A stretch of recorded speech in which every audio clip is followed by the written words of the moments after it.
بریم فردا صبح ساعت 9 بیایم.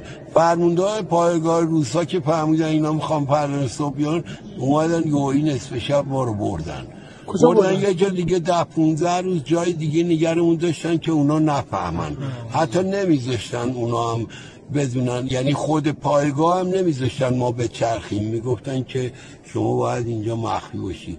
بعد بردن مسکو ارشد و حضورت که اون کاظم جلالی اونجا هستش.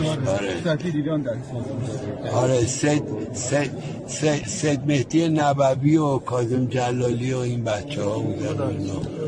بعد اون وقت بردن مسکو و آره چطور گیر اونا افتادین شما؟ چطور افتادین اونا گیر ما افتادن والله میگم. میدونی به من در اومد گفتش که گفت جمهوریت اسلامیت زینبیه. گفتم نعم. گفت لماذا؟ گفتم لهذا عباد الله لا خوف علیهم ولا هم یحزنون.